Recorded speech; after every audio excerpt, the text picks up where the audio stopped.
0.1% भी डाउट नहीं था। मेरी बात समझ आ रही है? आज तक दुनिया में कोई भी बड़ा काम हुआ, आप बड़े काम करने के लिए जा रहे हैं, उस सेल्फ बिलीव। दोस्तों, एक सिद्धांत बोलता है घनत्व का। पहले बोला जाता था कि हवा से भारी चीजें हवा में नहीं उड़ सकती। कौन सा सिद्धांत बोलता था? घनत्व का सिद्धांत बोलता था। एक आदमी आया, ये दो भाई आपस में मिले और उन लोगों ने बोला कि मैं एक ऐसा जहाज बनाऊंगा जो हवा में उड़ेगा। दुनिया ने बोला नो। क्या बोला? नो, नहीं हो सकता। उन लोगों ने रिसर्च करना शुरू किया। 2 बार रिसर्च किया, 4 बार किया, 10 बार किया, 50 बार किया, फेल हो गया। क्या दुनिया ने ताली बजाया होगा? वाह, अब आविष्कार होगा? क्या किया होगा दुनिया ने? टोंच मारा होगा। ध्यान देना, पागल हो गया, बेवड़ा हो गया। कोई नहीं किया था आज तक, वो नहीं टूटा, सेल्फ बिलीव था। तुम लोग क्यों टूटते हो भाई? मेरी बात समझ आ रही है? जब तुम्हें कोई ताने मारता है, टूटते हो या मजबूत होना चाहिए। लेकिन मैक्सिमम लोग क्या करते हैं? टूट जाते हैं। 2 साल 3 साल बाद टूट जाते हैं। उस आदमी को सेल्फ बिलीव था कि मैं हवाई जहाज बनाऊंगा। सालों आविष्कार करता गया, करता गया, करता गया। एक दिन ऐसा आया, लोगों ने पागल बोला, लोगों ने दिवालिया बोला, लोगों ने बोला घर को बर्बाद कर देगा। लेकिन उसको यह बिलीव था कि किसी ने हवाई जहाज नहीं बनाया, मैं बनाऊंगा। और एक दिन आविष्कार सक्सेस हुआ। दोनों भाई जमीन पर बैठा, जहाज में बैठा, हवा में उड़ा, वापस आया। और सेल्फ बिलीव के कारण जो इंसान धरती पर चलता था आज हवा में उड़ता है। और उन दोनों भाइयों को महान साइंटिस्ट का नाम मिला। मेरी बात समझ आ रही है? Right brother. आज अगर हवाई जहाज बना, किसके कारण दोस्त? Right brother. Self believe. किसके कारण? राइट ब्रदर एक नाम था। किसके कारण? Self believe. अब लोग बल्ब के अंदर हो यार। क्या दुनिया में किसी ने सोचा होगा कि अंधेरे में उजाले में बदलेंगे? और बहुत लोगों ने सोचा कि मैं अंधेरे को उजाले में बदलूंगा। लेकिन जब उन लोगों ने 2 बार, 4 बार, 10 बार, 20 बार, 50 बार रिसर्च किया और रिसर्च करने के बाद कामयाब नहीं हुआ, बोला नहीं ये पॉसिबल नहीं। एक आदमी ने बोला मैं अंधेरे को उजाले में बदलूंगा। उस व्यक्ति ने रिसर्च करना स्टार्ट किया। 10 बार, 20 बार, 50 बार, 100 बार, 500 बार रिसर्च सक्सेस नहीं हुआ। एक बार टीटी ने कान को पकड़ा, एक झापड़ मारा, कान से बाहर हो गया। आविष्कार करना चाहिए या छोड़ देना चाहिए? क्या करना चाहिए? क्या करना चाहिए? बोलिए। हाँ, कुछ लोग बोलते करना चाहिए। यहाँ 100 प्लान देते हैं, रिजल्ट नहीं आता तो बोलते हैं मुझे नहीं करना है डेवलप। मेरी बात समझ आ रही है? टीटी ने झापड़ मारा, कान बहरा हो गया, आविष्कार करना नहीं छोड़ा। 5000 बार आविष्कार किया, आविष्कार सक्सेस नहीं हुआ। और 5000 आविष्कार के बाद बता रहा हूं क्या हुआ। एक बार फैक्ट्री में आग लग गई। जब फैक्ट्री में आग लगी तो धूम धूम करके उसका फैक्ट्री जलने लगा। लोगों ने हल्ला किया। हल्ला करने के बाद बुलाया। बुलाने के बाद वो आदमी आता, आग को देख रहा, मस्त देख रहा है। इसके बाद उसका बेटा आया, बोला पापा बर्बाद हो गया, सब कुछ खत्म हो गया, लोग चिल्ला रहे। तो बेटे को बोलता है बेटा ये देख आग कितनी सुंदर लग रही है। बेटा बोला पापा बर्बाद हो गया, हमारा सालों का मेहनत खत्म हो गया, आप बोल रहे हो आग कितनी सुंदर लग रही है। बोला वो बात की बात है कि क्या होगा, पहले ये देख आग कितनी सुंदर लग रही है। और अपने मम्मी को भी बोला और उसे भी दिखा कि आग कितने सुंदर लग रही। Self believe. फैक्ट्री जल गया लेकिन उसका बिलीव लेवल इतना भी डाउन नहीं हुआ। उस आदमी ने यह सोचा था कि मैं बल्ब का आविष्कार करूंगा।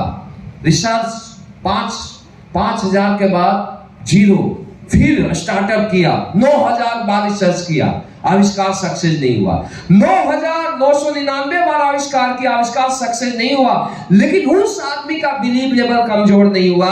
वो यही सोचता था मैं आविष्कार के एक कदम और नजदीक जा रहा हूं, मैं आविष्कार के एक कदम और नजदीक जा रहा हूं। 10,000 बार आविष्कार किया, आविष्कार सक्सेस हुआ, सारी दुनिया को अंधेरे से उजाले में बदला। दुनिया का महान साइंटिस्ट थॉमस अल्वा एडिसन कहलाया। Self believe. मेरी बात समझ आ रही है? मेरी बात समझ आ रही है? आज अगर तुम बल्ब में जीते हो, रात में उजाले का मजा लेते हो, तो थॉमस एडिसन का क्या था? Self believe. आज हवाई जहाज पर घूमते हो तो राइट ब्रदर का क्या था? Self believe. आज एसी का मजा लेते हो तो किसी साइंटिस्ट का क्या था? Self believe. आज तुम डायरेक्ट सेलिंग में बड़े बड़े सपने देख रहे हो तो किसी लीडर का क्या था? Self believe. मेरी बात समझ आ रही है? आज के बाद अगर आपको कामयाब होना है इस इंडस्ट्री, या तो मत करो, छोड़ दो इंडस्ट्रीज को, लेकिन अगर करते हो तो खुद पर विश्वास नहीं, खुद पर यकीन करना पड़ेगा कि दोस्तों अगर मुझे यह प्लेटफॉर्म मिला है तो मैं अपने गांव का, अपने सिटी का, या जिस भी जगह पर आता हूं, एसली पीएस का पहला ब्रांड एम्बेसडर बनूंगा। अगर आप इस पर यकीन करते हो, आज के 10 साल बाद आपको राइट मिलेगा। राइट? मेरी बात समझ आ रही है? पहला क्या है? Self believe. Then believe on god, भगवान पर विश्वास करें। ऊपर वाला परम पिता परमेश्वर एक बहुत बड़ी ताकत है, और मैं ये बोलता हूं कि अगर दुनिया को कोई ऑपरेट करता है तो कौन करता है? गॉड करता है। देखो, मैं तो बहुत ज्यादा विश्वास करता हूं, मेरी बातों समझना, हमारे हाथ में इतना भी नहीं है। हम जो है बातें कर रहे हैं, जो हम खाना खाए हैं ना दोस्त, इससे भी पचाने की इंसान की शक्ति नहीं होती है। मेरी बात समझ आ रही? आप कर्म कर सकते हो, आपके हाथ में क्या है? फल कौन देगा? और अगर ऊपर वाले की बात किया जाए तो एक पापा अगर अपने बच्चे के साथ भेदभाव नहीं करता तो ऊपर वाला भी किसी के साथ भेदभाव नहीं करता। हो सकता है कि किसी को कामयाबी 2 साल में मिल जाती है, किसी को 4 साल, किसी को 5 साल, किसी को 10 साल भी लग सकती है। लेकिन दोस्तों, ऊपर वाले के घर में ऐसा बोला गया है, देर है अंधेर नहीं है। देखो, मैं तो ब्लाइंड फेथ करता हूं यार, मैं तो किसी के साथ देखो ना गलत करना चाहता हूं ना मैं गलत सोचता हूं, क्योंकि उसके खाते में हर कुछ क्या है? लिखा जा रहा है। मेरी बात समझ आ रही है? अगर आपको दुनिया में बहुत बड़ा बनना है, गॉड बोलो, ईश्वर बोलो, अल्लाह बोलो, उस पर आपको ब्लाइंड फेथ करना पड़ेगा, यकीन करना पड़ेगा। मेरी बात समझ आ रही है? बहुत सारे लोग कामयाब होना चाहते हैं, लेकिन क्या वो होपलेस होते हैं, उदास हो जाते हैं, निराश हो जाते हैं? व्हाई? क्योंकि वो गॉड में विश्वास नहीं करते। और जो व्यक्ति गॉड में विश्वास नहीं करता वो कभी भी जिंदगी में हैप्पी नहीं रह सकता, और जो व्यक्ति हैप्पी नहीं रहता वो कभी भी जिंदगी में बड़ा काम कर नहीं सकता। मेरी बात समझ आ रही है? दुनिया को ऑपरेट एक सुप्रीम पावर करती है, समझना। Believe on God. गॉड में अगर एक विश्वास करता है तो उसकी शक्ति हजारों गुना बढ़ जाती है। आपने देखा होगा कि ऐसे ऐसे लोग जो छत से नीचे नहीं आ पाते हैं और नीचे से ऊपर नहीं जा पाते हैं, राइट? लेकिन वही लोग वैष्णो देवी जाते हैं। जम्मू से कुछ लोग आए, 120 केजी का आदमी माता में विश्वास करता है, नीचे से चढ़ना शुरू करता है तो इतनी ऊंची पहाड़ी जो ऊपर दिखाई नहीं दे पाती, उस पहाड़ी को चढ़ जाता है। व्हाई? Believe on God. मेरी बातों को समझना, जो 20 फीट नहीं चढ़ता हजारों फीट चढ़ जाता है, राइट अराउंड। ऐसे लोग जो 1 किलोमीटर नहीं चल पाते, जब सावन आता है कांवर उठाते हैं, 20-20 केजी का कांवर उठा के 40-40 किलोमीटर पैदल चले जाते हैं, पांव में छाले पड़ जाते हैं, लेकिन वो वहां चले जाते हैं। व्हाई? Believe on God. अगर आज के बाद आपको कामयाब होना है तो उस परम पिता परमेश्वर पर यकीन करना पड़ेगा, ब्लाइंड फेथ करना पड़ेगा। ऊपर वाला अगर दूसरे को दिया है ना दोस्त, तो आपको भी देगा, और इतना देगा ना कि रखा भी नहीं जाएगा। मेरी बात समझ आ रही? हम लोगों ने भी काम किया था, मेहनत किया था, लेकिन यार स्टार्टिंग में बहुत दिक्कतें आई, लेकिन आज मेरे ख्याल से इतना दिया जो शायद खानदान में नहीं सोचा हुआ कोई।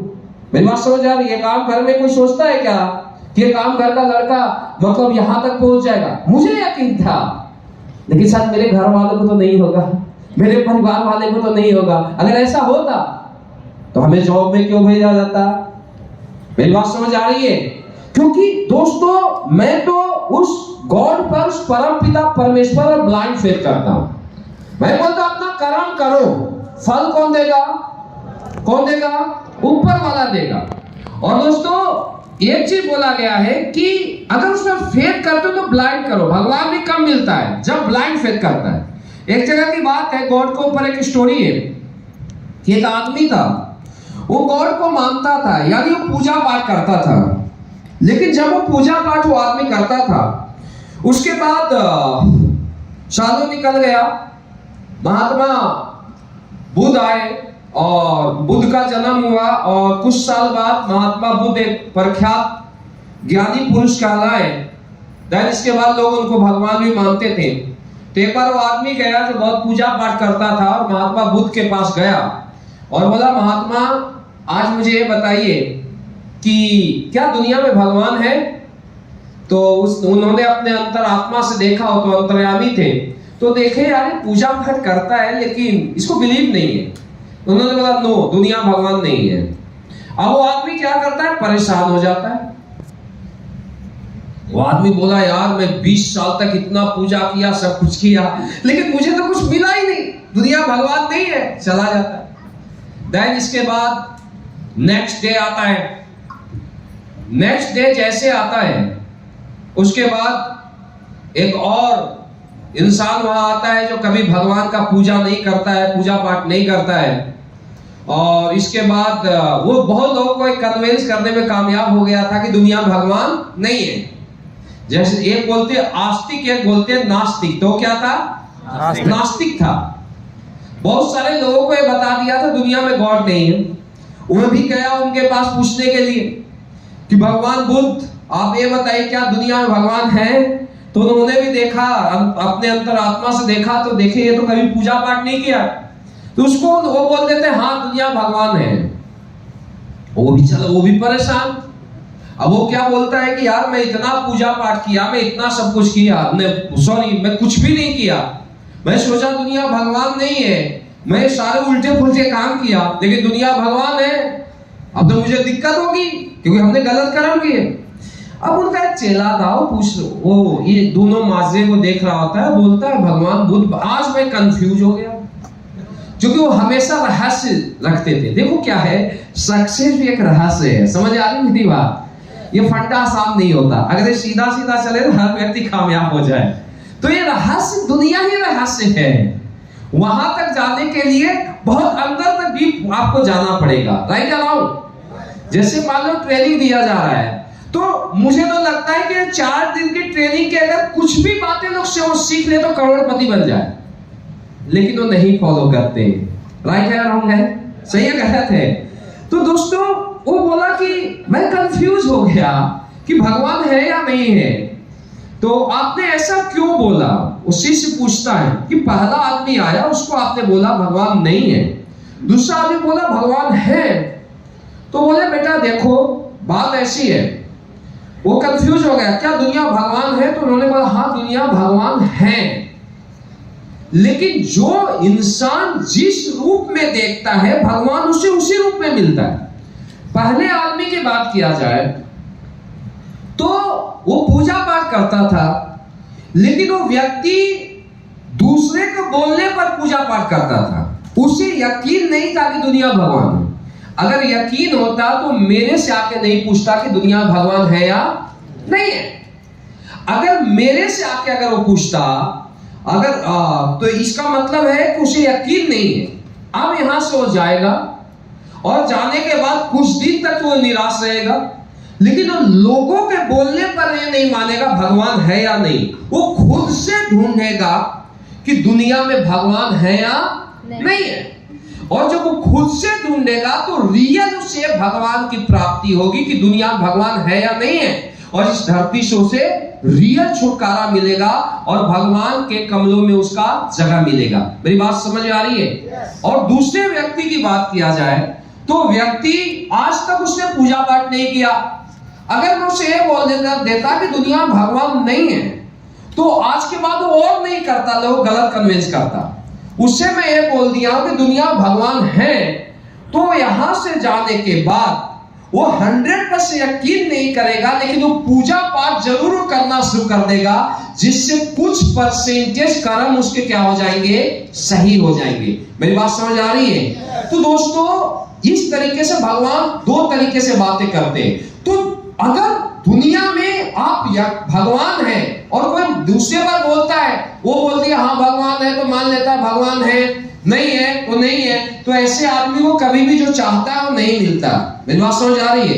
लेकिन अगर आप खुद से यकीन करोगे कि दुनिया में भगवान है, मेरी बात समझ आ रही है, तो दोस्तों इतनी बोला जाता है आत्मा ही परमात्मा है। एक इंसान में वो ताकत मिल जाती है जो ऊपर वाले पर यकीन कर कोई काम करता है कि अगर इस दीवार में फूंक मारेगा ना तो दीवार हवा में उड़ जाएगा सब, इतनी ताकत है। लेकिन कब? जो आदमी डायरेक्ट भगवान से कनेक्शन करता है। लेकिन उसके लिए क्या करना पड़ेगा? अगर आपको आज के बाद कामयाब होना है तो बिलीव ऑन गॉड, भगवान पर आप यकीन करें, विश्वास करें, ब्लाइंड फेथ करें कि मुझे ऊपर वाला 100% कामयाबी देगा। जो आदमी 100% भगवान पर ब्लाइंड फेथ करता है, यकीन करता है, वो इंसान कभी भी जिंदगी में थकता नहीं, वो इंसान कभी भी लाइफ में हताश नहीं होता। मेरी बात समझ आ रही है? वो इंसान हमेशा जिंदगी में खुश रहता है। और मैं आपको एक चीज बताता हूं, बिलीव लेवल बढ़ता कहां से? बहुत सारे लोगों को आपने देखा होगा जिनका कॉन्फिडेंस बार बार डाउन हो जाता है, ऐसा है या नहीं? yes. मिलते होंगे टीम में मलिक साहब, कालिदास जी, सही है गलत है? Definitely. क्यों कॉन्फिडेंस डाउन होता है, क्यों बिलीव डाउन होता है पता है? एक बार साइंस का बता रहा हूं। क्या है कि जो आदमी हमेशा हताश रहता है, हमेशा उदास रहता है, उसका कॉन्फिडेंस लेवल भी डाउन होते जाता है, बिलीव भी डाउन होते जाता है। अगर आपके अपने बिलीव को यकीन में बदलना है कि मुझे यहां से कामयाब बनना है, तो दोस्तों जिंदगी में आपको खुश रहना पड़ेगा। क्या करना पड़ेगा? खुश रहना पड़ेगा। जो व्यक्ति खुश रहता है उसके माइंड में एक तरल पदार्थ उत्पन्न होता है जिसको बोलते हैं डोपामिन। जब वो उत्पन्न होता है माइंड में, तो आपके बिलीव लेवल को बहुत हाई वो स्तर पर लेके चला जाता है। मेरी बात समझ आ रही है? 100% आपको खुद पर कॉन्फिडेंस हो जाएगा कि मैं दुनिया में इस काम को कर सकता हूं। तो आज के बाद क्या करना है? क्या करना है? बिलीव को 100% यकीन में बदलने के लिए क्या करना है? खुश रहना है। अब आप भूल गए, क्या करना है? खुश रहना है। कभी भी जिंदगी में हताश नहीं होना, कभी भी उदास नहीं होना। जो इंसान हैप्पी रहता है उस आदमी का बिलीव, उस इंसान का कॉन्फिडेंस बहुत हाई लेवल का होता है और वो व्यक्ति दुनिया का इतिहास बदलता है। Right? Next, believe on organization. आपको अपनी संस्था पर, आपको अपनी प्लेटफॉर्म पर यकीन करना है। देखिए, दुनिया में कोई व्यक्ति कामयाब हुआ है तो उसने अपनी प्लेटफॉर्म की पूजा की। सचिन रमेश तेंदुलकर दुनिया का महान क्रिकेटर, गॉडफादर बोला जाता है क्रिकेट के दुनिया का। लेकिन दोस्तों, अगर सचिन क्रिकेट खेलने जाता है तो अपने पीठ का मत्था टेकता था या नहीं टेकता था? आज नए नए प्लेयर है, कोहली है, रोहित शर्मा है और भी बहुत सारे नए आ गए, तो ये लोग मत्था टेकते हैं या नहीं टेकते हैं? यानी ये क्रिकेटर भी अपने प्लेटफॉर्म की पूजा करते हैं, तब दुनिया में इनकी पूजा होती है। एक स्टार होता है, एक्टर, वो भी अपने प्लेटफॉर्म की पूजा करता है। और अगर आपको यहां कामयाब होना है तो फाइटर्स, आपको एसलीपीएस प्लेटफॉर्म की पूजा करनी पड़ेगी।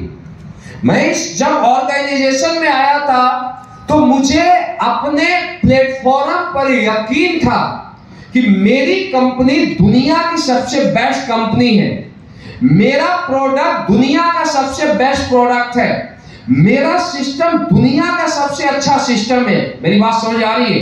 यकीन किया था हमने, और आपको भी यकीन करना पड़ेगा।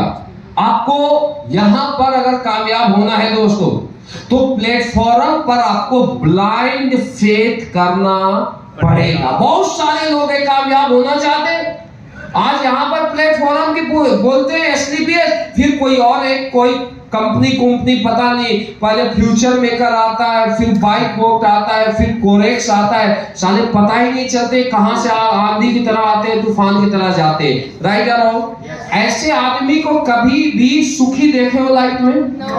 क्योंकि ये लोग एक प्लेटफॉर्म की होके नहीं रहते। मेरी बात समझ आ रही है? कोई भी व्यक्ति जो कामयाब हुआ एक प्लेटफॉर्म की पूजा किया, यकीन करता उस प्लेटफॉर्म पर, और जब यकीन करोगे दोस्त तो प्लेटफॉर्म से आपको वो कुछ मिलेगा जो आपने जिंदगी में नहीं सोचा होगा। मेरी बात समझ आ रही है? तो आज के बाद क्या आपको सोचना है? मेरी कंपनी दुनिया की सबसे अच्छी कंपनी, मेरा प्रोडक्ट दुनिया का सबसे अच्छा प्रोडक्ट, मेरा सिस्टम दुनिया का सबसे अच्छा सिस्टम। क्योंकि दोस्तों अगर जो व्यक्ति प्लेटफॉर्म पर यकीन नहीं करता तो प्लेटफॉर्म उससे रूठ जाती है। मेरी बात समझ आ रही है? आज के बाद प्लेटफॉर्म की पूजा करोगे, प्लेटफॉर्म पर यकीन करोगे। अब कुछ लोगों को नींद आ रही है, कितने लोगों को नींद आ रही है? ऑन अपलाइन एंड डाउनलाइन, अपने अपलाइन पर आपको ब्लाइंड फेथ करना पड़ेगा। मेरा अपलाइन दुनिया का सबसे अच्छा अपलाइन। मेरी बातों को समझना। सपोज करो अगर या तो मत मानो अपलाइन, और अगर आपने अपने अपलाइन को मान लिया तो आपको विश्वास नहीं यकीन करना पड़ेगा। मेरे अपलाइन में महिपाल सर है, संजीव सर है। मेरी बातों को समझो। दो ही तुम्हारे सामने तो ऑप्शन है बहुत सारे, हमारे सामने तो दो ही है। एक महिपाल सर है, और गलती से अगर यहाँ टाइम नहीं मिला तो संजीव सर के पास जाएंगे। मेरी बात समझ आ रही है? लेकिन दोस्तों हम यकीन करते हैं अपने अपलाइन पर कि मेरा अपलाइन दुनिया का सबसे अच्छा अपलाइन है। सारी दुनिया एक तरफ और मेरे अपलाइन एक तरफ। मेरी बात समझ आ रही है? तो जब हम यकीन किए, जब हमने ब्लाइंड फेथ किया तो बड़ी कामयाबी मिली या नहीं मिली? तो आपको भी जो भी आपका अपलाइन है, चाहे वो सपोर्ट, बहुत सारे लोग बोलते हैं अपलाइन ने मुझे ज्वाइन कर दिया, अपलाइन मेरा सपोर्ट ही नहीं करता, अपलाइन मेरा साथ ही नहीं देता। अरे सर आप एक चीज बताइए, एक पापा अपने 5 बच्चे को सेटिस्फाई नहीं कर पाता, जिसके लिए एक पापा पूरी जिंदगी मेहनत करता है, अपने 2 बच्चे को सेटिस्फाई नहीं कर पाता, एक अपलाइन हजारों लोगों की जो भी आशाएं उसे कैसे पूरा कर सकता है। मेरी बात समझ आ रही है? दोस्तों अगर आपको जिस भी इंसान ने लाया है, अगर वो आपको इस बिजनेस में नहीं लाते तो क्या आज से पहले कभी आपने सोचा भी था मैं 100 करोड़ कमाऊंगा? अगर ये सोच पैदा हुई या AWPL का प्लेटफॉर्म मिला तो किसके कारण? अपलाइन के कारण। आपके अपलाइन के कारण। अपलाइन सपोर्ट करे या ना करे, लेकिन अगर जो अपलाइन आपको इस बिजनेस में लाया है उसका थैंक यू, उसका धन्यवाद हर दिन बोलना सर। और अपने अपलाइन पर आपको यकीन करना पड़ेगा कि मेरा अपलाइन दुनिया का सबसे अच्छा अपलाइन। मेरी बात समझ आ रही है? Direct selling company, thank you so much, thank you. Direct selling company में खुद से जो बहुत बड़ा रोल होता है उसके अपलाइन का होता है। ध्यान देना मेरी बात। अगर आज कोई भी, अगर मैं यहां पर हूं, मेरे अपलाइन नहीं होते तो आज भी शिव कुमार कभी 60-70 हजार का जॉब कर रहा होता। राइट और रॉन्ग? आज शायद हमें 1000-2000 लोग से ज्यादा नहीं जानते। आज इंडिया में 10 करोड़ लोग जितने डायरेक्ट सेलर वो जानते हैं। अगर मेरा अपलाइन मुझे इस बिजनेस में नहीं लाता तो मैं डायरेक्ट सेलिंग के बारे में क्या जानता यार? डायरेक्ट सेलिंग में क्या सपने देखता? हमारी तो सपने एक अल्टो तक जाकर रुक जाती थी, एक डिजायर तक जाकर रुक जाती थी। राइट या रॉन्ग? तो दोस्तों आज के बाद आपको अपने अपलाइन पर ब्लाइंड फेथ करना, कर सकते हो? आज नहीं, आगे आने वाला 5 साल 10 साल फिर देखो आपकी कामयाबी कितनी बड़ी मिलती है। और एक अपलाइन को भी अपने डाउनलाइन पर ब्लाइंड फेथ करना पड़ेगा। मेरा डाउनलाइन दुनिया का सबसे अच्छा डाउनलाइन। समझना, मैं रियल बोलता हूं। मैं डाउनलाइन हर किसी से मिलने का मौका नहीं मिलता हम लोगों को। बातें करने का भी मौका नहीं मिलता, क्योंकि यार शेड्यूल रियल बहुत ज्यादा टाइट होता है, समझ रहे हो। लेकिन दोस्तों अगर आप लोग नहीं होते क्या हम यहां पहुंचते? आज हमारे पास जो भी कुछ है आप लोगों की मेहनत समर्पण की वजह से आज अगर शिव कुमार यहां पर पहुंचा है डायरेक्ट सेलिंग की दुनिया में, तो दोस्तों आप लोगों की वजह से पहुंचा है। मेरी बात समझ आ रही है। और एक डाउनलाइन वो चीज होता है ना कि परिवार से भी बड़ा होता है। अगर घर वाले आप 4 दिन घर में जाइए, 12 बजे रात को जाइए, 5वां दिन वाइफ बोलेगी जी आना, दरवाजा खुला रहेगा, घर में आना, खाना रखा रहेगा, गर्म करना, खा जाना, सो लेना, दरवाजा बंद कर देना, राइट या रॉन्ग? लेकिन ये डाउनलाइन 4 दिन नहीं सर, अगर 10 दिन या 15 दिन भी कभी एयरपोर्ट पर पहुंचे आप लाइन, रेलवे स्टेशन पर आप लाइन पहुंचे, चाहे 12 बजे रात हो, चाहे 1 बजे रात हो, 2 बजे रात हो, अगर डाउन लाइन को एक मैसेज मिल जाता है कि मेरा अपलाइन आ रहा है, तो 2 बजे रात को भी पलके बिछा के खड़ी रहती है कि मेरा अपलाइन आएगा और मैं उसका फूल माले से वेलकम करूंगा। परिवार से बड़ा होता है डाउन लाइन, ध्यान देना। लेकिन दोस्तों आपको अपना मानना पड़ेगा, आपको यकीन, अपने से ज्यादा आपको प्यार करना पड़ेगा। दुनिया प्यार का भूखा है, दुनिया इमोशन का भूखा है। मेरी बात समझ आ रही है? तो दोस्तों आज अगर हमने सबसे बड़ा कुछ कमाया तो हमने अपने लोगों को कमाया। डायरेक्ट सेलिंग की दुनिया में जो एक इज्जत है, डायरेक्ट सेलिंग की दुनिया में जो एक सुकून है, डायरेक्ट सेलिंग की दुनिया में जितना बड़ा परिवार मिलता है कहीं नहीं मिलता। लेकिन दोस्तों आपको भी अपने डाउन लाइन पर ब्लाइंड फेथ करना पड़ेगा। मेरी बात समझ आ रही है? आज के बाद आपको अपने डाउन लाइन पर ब्लाइंड फेथ करना है कि मेरा डाउन लाइन दुनिया का सबसे अच्छा डाउन लाइन, मेरा डाउन लाइन दुनिया का सबसे बेस्ट डाउन लाइन। मेरी बात समझ आ रही है? सारे लोग अच्छे हैं यार, हम दुनिया को जिस नजरिए से देखते हैं दुनिया हमें वैसा ही दिखाई देती है। आज के बाद अपने अपलाइन और अपने डाउन लाइन पर ब्लाइंड फेथ करो। तो ये बोला जा रहा, कामयाब होने के लिए क्या करना है? Believe, self believe, believe on god, believe on organization, believe on upline and down line. कर सकते हो? अगर ये बिलीव लेवल आपने पैदा कर लिया दोस्त, तो मैं दावा देता हूं आज का फ्रेशर अगले 3 साल में डायमंड, आज का फ्रेशर अगले 5 साल में लग्जरी कार का मालिक होगा, मेरी गारंटी। नेक्स्ट